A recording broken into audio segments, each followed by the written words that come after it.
Hello, agentpreneurs, and welcome to the Daily List Report. As always, I'm your host, Randy Shiozaki, one of the founders of ListReports and the creator of the show, as it turns out. So hopefully you're enjoying the content that we're putting out here every single day. If you like what you're seeing, please consider subscribing. Tick the little bell so that you're notified you don't miss a single episode. As always, we try to bring you amazing agents from across the country to share their perspective and their insights, and today is no exception to that. We've got James Hoff on the show today. He's an agent at Green Tree Realty Group, but he's more importantly, I think right now, a very, very active coach. And he has, I think, a similar perspective as I do on the role of an agent as an entrepreneur, right? That's why we call you agentpreneurs and what that means. And we're going to talk a little bit about that. We're going to talk a little bit about lead generation, especially during these crazy times and frankly, this crazy market. So without further ado, let me bring James on. James, welcome to the show. What's happening? Great to have you, James. Thanks for doing this. Appreciate you taking the time. Yeah, likewise. Appreciate it. Absolutely. Awesome. Great. All right, James. So as I always do, I'm going to give you a chance to introduce yourself. I want all of our agentpreneurs out there to get to know a little bit more about you. Oh, cool. Well, what's up, everyone? I'm James, and as Randy mentioned, I'm an agent out here in Southern California. I'm in my 8th year practicing as a real estate agent, which is fantastic. And a couple years ago, I started a company called Realtor, which stands for Real Estate Raw, and it's kind of the no fluff, no BS coaching and education program for agents looking to up their game. And I basically teach like my exact stuff that I still do today as an agent, and just been having fun helping agents create stability and ultimately success in their business. So. That's awesome. James, I appreciate that. So real quick, just while we're here, I've got the website up. So it's rerawU.com. We'll link to this below. You don't have to remember that. So click on the link, check out this coaching business, which we're going to get into. And I think one of the things, James, that we're going to talk about is that word raw, right? Because that was intentional. And I want to understand how you formulated that, how that became part of your brand. Also, I have up on the screen right now James's YouTube channel. So definitely check that out. There's some great videos there. Make sure you subscribe to him as well. So James, why don't we start there, right? I've talked a lot on this show about personal brand, right? And most importantly, to be authentic, right? You're going to be who you are, and some people are going to look at this and they're going to be like, raw, like that's not who I am. And that's okay, right? It doesn't have to resonate with everybody, but you're going to find people who resonate with your style. So why don't we start there from a brand level, James? Talk a little bit about that name, why that name, what it means to you, and sort of your style and your approach to your coaching business. Yeah, thanks. So, I think we're in a world right now where a lot of people are trying to put this kind of like artificial persona. It's the whole like, fake it till you make it kind of thing. And well, I recognize that sometimes I think we have to be the person that we're trying to become, and we have to act that part. But I also feel like, there's a lot of fluff and stuff out there in real estate, a lot of smoke and mirrors, a lot of, and I just kind of, sometimes I feel like you're just not getting like the authentic human. You're getting the next person who's trying to shove a lead generation strategy down your throat, or the next person who's trying to just like, tell you this is how it could be, but they can't back it up. And I just kind of felt like, you know what, let's take all the fluff and the frills out of it. Let's just be who we are. Let's just say it like it is. There's no fluff and stuff. There's no, it's nothing. It's not the cotton candy and roses and all that, right? It's just that authentic, genuine, that's what it is. It's real estate raw, Right. So that's kind of where it came from. And I thought about real estate raw, but then Raw was available, and I was like, man, I'd much rather have a 5-letter domain. So, Absolutely. It's funny yeah. when that happens, isn't it? One of the things that you just said there is interesting. I think about this a lot, just sort of from an empathetic perspective towards all of the agents out there, is agents are in a tough spot, right? Because all of their information is widely available. You can buy it for hundreds of dollars. Your job in real estate is to answer your phone. That doesn't always happen, I know, right? But that's your job, because you don't know if it's a prospect or a lead. And man, you better respond, because if you don't answer, they're going to call somebody else.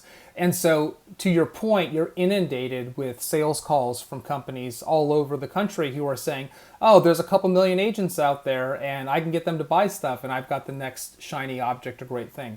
And so that's really tough. But I watched one of your videos, James, and you talked about this notion, this idea of being a Voyager. And you did it, which I thought was pretty cool, in this very foggy setting, or probably early in the morning down in South Orange County, right? Yep. And the metaphor, I think, was pretty clear, right? Which is, where you're navigating your business and you can't see that far ahead. And so talk a little bit about that, because it resonated with me, and I want everyone to hear sort of the message that you shared there about educated guesses and what ifs and limiting beliefs, right? And what Yeah. should we be doing right now? Because there's a lot of fog around us at the moment. Oh, yeah, and one of the things that agents often struggle with is that whole idea of like how do you stand out? And we see this a lot on social media where agents will show up to a group and they'll say, "Hey, I was thinking about doing XYZ. What do you guys think about that?" And anytime that an agent presents a strategy that's not really done, the common responses are, "Hey, if it ain't broke, don't fix it." The old ways still work, and they've been done for ages, and that's why we should stick to it. And I had this idea where it's like, okay, here I was driving to go get my morning coffee after I had dropped the kids off at school when we used to be able to do that. Yes. And I'm sitting there in this fog, and I'm like, it's so funny because this is exactly what happens in real estate, is that agents are afraid to try something new without asking for permission. They're afraid to try something new unless somebody else can tell them that they too have tried it and they know that it works. And so I teach, my coaching side, I teach a lot about business structure and lead generation and how you can control your business by generating your own leads. But the idea of that video is, hey, listen, you can get all the guidance in the world. Heck, I sell it. I'm happy to give it to you, right? But like, you can get all the guidance in the world, but there's nothing more beautiful than going out there and getting the statistics yourself, than going out there and trying something new and failing, going out there and trying something new and succeeding, because what works for you may not work for me. And what works for me today may not work for me a year from now. Right. And so it's just this process of like, being that Voyager, like when they were sailing the seas trying to find the Americas, they just hoped they pointed the boat in the right direction. Yeah, Like at exactly. some point, you got to stop asking everybody else for their blessing. You got to stop asking for permission. You just got to set sail in a direction that you feel comfortable going, and just be at peace with where you land. Yeah, So absolutely. No, that's interesting, James. How as an agent, how do you know when you're off course, right? So we'll keep carrying this metaphor forward, right? sure. So you point your ship in, you got all the motivation, you're getting coached, and you set sail, and you have to commit, right? Like Yeah. you can't turn back to shore right away. You got to commit, but at some point you also have to reevaluate as to whether or not you're still on course. So how do you do that? I think there's a couple ways. And the first way is to try to figure out, is what I'm doing me? Like, do I feel good about what I'm doing? For example, I'll cold call and door knock if it's the difference between putting food on the table and not. Mm-hmm. But I don't like it when people cold call or door knock me. So as a general practice, I don't do it either. Right. So Mm-hmm. the first thing I try to identify is like, is what I'm doing to others, right? It's the golden rule: do to others that you wish they would do to you, right? Yeah. So I want to make sure that I'm conducting business or attempting to gain business in a way that I would appreciate. So that's the first way. If you don't feel good in your own skin with what you're doing, then immediately you need to change course, because you're doing it wrong. The Yeah. second thing is, this is the part that's a little ambiguous, and it's tough because there's not like a specific dollar amount you invest into a strategy and know if it works or not, right? And there's not like a clear set answer on it. But for example, I teach a lot of direct mail, hand addressed envelopes, very targeted stuff, and Yeah. sometimes people will come back to me and they'll say, "Man, I have been doing this for months." And I go, "Okay, well, what have you been doing? Tell me." And they'll go, "Well, I've tried 5 different letters. I've sent 50 pieces per letter out." And I go, "Whoa, whoa, whoa, whoa, whoa! First of all, you've tricked yourself into 2 things. Number one, you thought that because you've been doing this for a long period of time, that equated to like effort, but you've also not really tested the strategies that you're doing, because 50." Can you imagine spending $3 or $5 on a Facebook ad and then deciding it's a failure? So it's Exactly. like, how like, tell me that you failed 1,000 times before in one way, right? So I think it's about how much of something you've been doing as opposed to how long you've been doing it for. If you've sent 10,000 letters out and it's not working, you need to either adjust your letter or the messaging, or pick a different way if it doesn't feel good. Mm-hmm. So there's some Mm-hmm. ambiguity there, but I think that agents oftentimes, it's just kind of like, oh, I tried it once and it doesn't work, and they move away. To try it several times, time and time again, and then you start figuring it out. I think there's a couple things in what you said, James, that stand out to me. Right. One of them is this: does it feel right to you? Right. So I've talked to a lot of guests about that in the context of social media.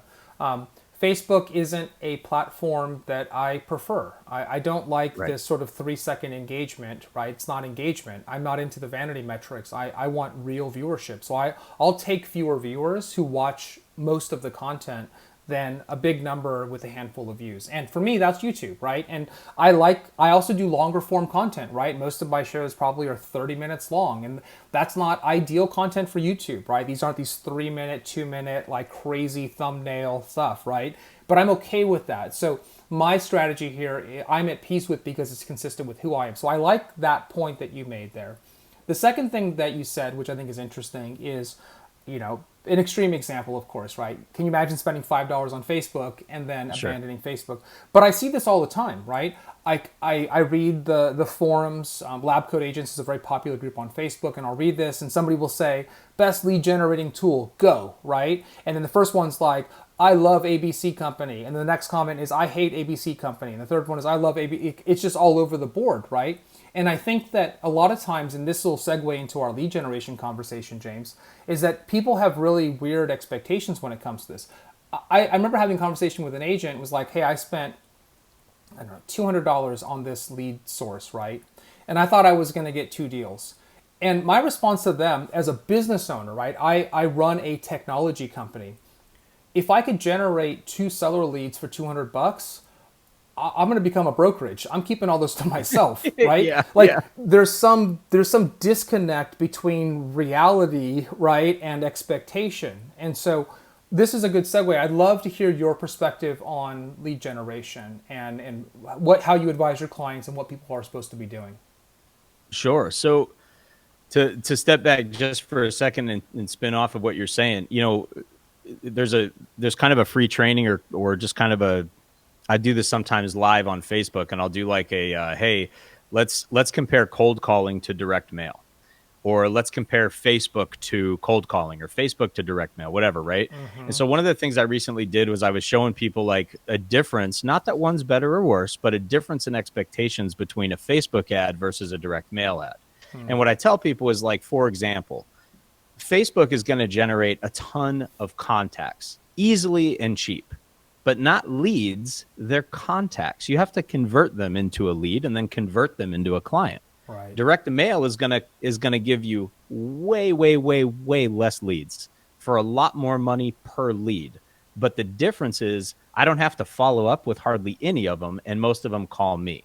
So it's not just about what's the cheapest place I can get a contact. Some of it's like, well, what's the best use of my time? Do I want to get a contact for 82 cents and then spend the next month and a half making 35 follow-up phone calls just to be told to go to hell and never talk to me again? And, Yeah. and so some of it's not just about the strategy, but it's about the efficiency behind it without being robotic, That makes a lot of sense. I think right now agents need to be spending time solving problems. We don't have strong call to action. So, like, I'll give you an example. How many agents that right now are struggling to find a listing that they can sell their buyers? It is I Everywhere. have yet to find a market in the country right now today that is not short on inventory. And what does everyone tell their buyers? They just go, hey, listen, you're pre-qualified, you're pre-approved. As soon as something comes up in that neighborhood, we're ready to go. We'll strike right away. And then they sit back and they wait. And they become this reactive agent. And then all of a sudden they complain. They go onto some Facebook group and bitch and moan about the fact that, man, we were one of 25 offers. How do I win? Yeah. I'll tell you how you win is your buyer told you exactly what they're looking for and exactly where. Go find the properties off market. I close over 60% of my business every single year, never hits the MLS. You'll never know about it. You'll never hear about it. Nothing. I close over 60% of my business because it is incredibly directly targeted. I solve problems. I find agents that have buyers that can't find anything, and I go get listings, and I match them up. That's Solve really problems. interesting. James, I love that perspective, and it's a unique perspective. I haven't had anybody on who's really shared that, right? Which is, I love that. Yes, check. This idea that, hey, everyone's just bemoaning the fact that there's no inventory, Yeah. and you've taken that and you've said, then I'm going to create inventory. And Yeah. that starts with the mindset, doesn't it? More than Yeah. anything. And that's, I love that. So, I mean, how do you do that? You know what your buyer wants. You know there's no inventory. It's going to be really tough to find a place that's on the market. So, Yeah. how do you actually do that? It's funny. It's like, it's so simple. It's so simple. It's crazy, right? Like you literally just are paying attention to the cues that they're looking for. I'll give you a good example. I had an agent early in my career, and this is when it really clicked for me. And she was working with this buyer who was looking to purchase a $3 or $4 million home in Covenant Hills, if you're familiar with it, Ladera Ranch area. Yeah. And pretty affluent attorney this gentleman was, and had a very, very specific needs. And long story short, there were 364 homes in that community that met the exact criteria. And every week at our sales meeting, the agent would be like, hey, if anybody has something coming up in Covenant Hills, I'm looking for a property that, a property with a view, big enough yard for a pool, all this stuff. And I was just like, Jesus, I mean, this agent does $100 million a year. Yeah. How are you not finding this, Right. And so whatever, I literally popped out. This is real stuff. And it's the best I've ever done. I want everyone to know I've failed at this. I sent 444 letters out 2 weeks ago and got nothing out of it. But Yeah. this one I sent 364 letters to the exact homes that met the criteria. I had 13 sellers call me that were willing to allow an off-market tour. Average price of $3 million. And here's the cool part. I'll sorry for the long play here, but No, it's okay. I come from corporate America. I used to work for Callaway Golf and for New Balance, and it just loved that stuff. I sold to the retailers, so I was the wholesaler, right? And we always had people bitching and moaning about inventory. And you talked about like, hey, you create inventory. I think that real estate agents are manufacturers. We are you do not have to be a builder to manufacture inventory. It is our job to manufacture that inventory and to solve that problem. If there is a surplus of inventory, it is your job to manufacture buyers. It is your job to educate tenants that they could buy houses for less than 20% down. I had $39 million in off-market listing opportunity that nobody else knew about. Wow. That I got to present to this other agent's buyer, not even my own. Yeah. Because I paid attention every sales meeting. If anybody has this coming up, please let me know. And I was like, well, I don't have it coming up, but I sure as hell I'm going to go find it now. And that strategy alone, right? You have to really target. You have to pay attention to what they're looking for. There's a lot of places you can get the info for free or leverage your title rep or whatever. But it's just using the resources that you have and paying attention. Like, it's not hard to target a house that somebody's looking for when they tell you what they're looking for, and then you just send it out. It's fascinating, James. I love that. Like I said, what I love most about that is it starts with the mindset, right? Which is, if there's no inventory, I'm going to create that inventory. And I like what you said. Even took it a step further, and you said, as an agent, that's your job, right? Your job is to create those opportunities, because ultimately you're trying to satisfy the needs of a buyer or a seller. And I think what's interesting about that also, James, is that when I think about the perceived friction of moving, right, for a prospective seller. Yeah. I look at, the house that I live in, right? And it scares me to death to think about having to pack up this house or having somebody pack up this house. Like, it just, it scares me to death, right? But when presented with a very real opportunity, it sort of reframes that. And so I think that's an interesting thing. Now, I'll ask you a question, right? So, what I might push back on you is I'd say, okay, great, you've got a buyer for my house, but how am I supposed to go find a house, right? Where am I going to move to, right? How do I get my pick of the litter? So if you're talking to one of these sellers and you're like, look, I've got a buyer, right? Potential buyer for your place. That's awesome. And I say to you, James, I'm in. Let's do this. Like, I wasn't thinking about it, but you changed my mind. I want to sell. But then I ask you, where do I go in a market like this? What do you say to me? I just tell them they're screwed. No, I'm kidding. So, nice. so really, what's so great about this is there's a couple things that we have to pay attention to. The first and most important is that off-market listings, off-market opportunities present flexibility. It presents some leverage for the seller to say, hey, that's cool, but like, I would love to sell my house and I'm willing to do it. But the reason I'm not on the active market is because I've got nowhere to go. Yeah. Now, what's interesting is, and this is it, I'm so glad you brought this up because it's one of my favorites. People go, well, now what? The seller doesn't have anywhere to go. Mm-hmm. And then I sit back and go, I'm going to give you a minute to figure out how you should solve that problem. Mm-hmm. So you now have a seller who is becoming a buyer who wants to find a place to live and they can't find anything on the active market. What do you think you should do? You send them a letter. You send a letter out. You do the same thing over and over and over again. And what's cool is this. Some sellers don't have to have a house to purchase. Some sellers are like, dude, this is the top of the market right now. I am cashing in and I'm out of here. Yep. They'll go rent. Some of them are moving out of state, and I don't want to say it's not your problem, but like you just need to connect them to the right agent out there that can help them find a temporary home, whatever. Yeah. There's always a price that folks are willing to accept for the inconvenience of moving twice. And sometimes that comes with, a higher dollar amount. Sometimes people will accept less to say, hey, if you'll just be patient with me, then right. But it's unbelievable what a buyer is willing to pay right now, especially in a market like this, if they can just not have to compete for it. And so, but yeah, it's sending a letter. The seller can't find a property. You do rinse, lather, repeat. Do the same thing again. Yeah, amazing. That's really fascinating. So let's just talk for a second about like your coaching program. How do you approach this? How is it structured? How does somebody get involved? Yeah, so I have a couple. First of all, I have tons of stuff for free. So my YouTube channel, I got a free Facebook group called Real Estate Raw, and it's literally only real estate agents because I just think we need an actual only real estate agent group. But so there's lots of free stuff. My coaching program, I have two different programs right now that are really like the foundation and the core. The first one would be my ReRaw 100.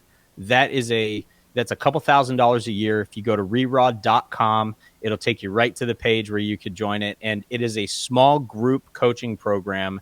We do live coaching calls. We've done, I think, about 40 of them so far this year. Maybe a little bit less, maybe like 37, whatever it is. I don't know. But we've done a bunch, and we do them every week or every other week. And that's like some live training. You also get access to all of my lead generation strategies. It's a whole year thing. Some people are like, hey, man, that's great, but I don't have a couple grand and I don't need to hear about goal setting and all this other stuff. I've got a program called Lead Drops, just like it sounds, Lead Drops. And no, I don't sell leads and I don't do the lead gen for you. I do something better. I actually teach you how to get control of your business and lead generate for yourself. So leaddrops.com, every month, if you're a monthly member, every month you get a new strategy.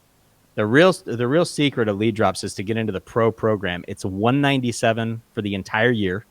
You get a new lead generation strategy every month that I actually teach. Okay, I record it. It's about 30 minutes to 90 minutes of training per month. And let me just tell you, if you can't find 30 to 90 minutes to learn something great, then I don't know what to tell you. You can't help.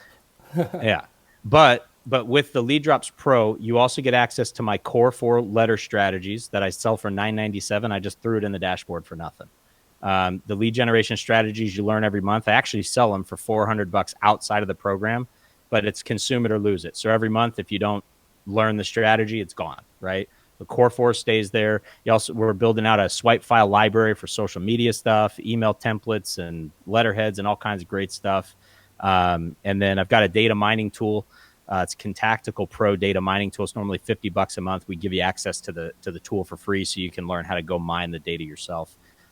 Anyway, that was probably way too long, but my point is Lead Drops Pro $197 a year is probably the most economical way that you can learn lead generation. And I teach from the trenches because these are my actual strategies. And I am still actively selling real estate. Love that. No, I think that's great. I pulled that up. I pulled up Lead Drops while you were talking. And then we'll link to that as well below. Cool. James, as we sort of wrap up for today, what sort of parting words of wisdom do you have, right? So we've talked about kind of a wide-ranging number of topics here, right? We've talked about this idea of being a Voyager and sort of going for it, right? We've talked about really, I think, reframing your mindset around inventory, which I love. I think that's my biggest takeaway from this conversation. We've talked about, that in the context of lead generation. What do you want to leave our agents with today? We got to remember that we're working for 3 to 6 months down the road. The turn cycles in real estate are generally longer than other businesses, right? And so it takes the sales cycle overall, it takes a little bit longer. As we approach and as we get into the fourth quarter, I don't care if you're a seasoned veteran or brand new, right now is the time to set your goals and get all of your stuff, all your numbers in place, all of your tactical plans lined up for 2021. Because on October 1st, everything you do starting on October 1st is already impacting 2021. Yeah. So you have to have your goals. And this would open up the door to a much longer conversation. Maybe we'll have to do another one of these. But Absolutely. the quick thing I would tell you is it's not enough to set one goal. You have to have three so that you don't become complacent. And the most important number that you can have when it comes into your goal setting and planning for next year is not the number, is not like your pie in the sky number. It's actually not any of your goals. It's your expenses. You have to know what your, especially in this pandemic. I don't know about you, man, but I lost tons of business. Like the day that we got locked down out here in California, Yeah. goodbye to $3 million worth of transactions. Just Yeah. gone. Poof. Right. Yeah. And that's all come back, whatever. But I had to really look at what is my monthly cost of personal and business expenses. And that's what I built my goals around. What does survival look like? And then what does sustainability and thriving look like? So start setting the goals now so that you are flying into the new year. Can't I love wait. that. That's awesome, James. You have a deal. So we're gonna have you back on. We're gonna talk about goal setting. I think that's a really important topic, and it's timely right now. So we'll try to get that back on soon.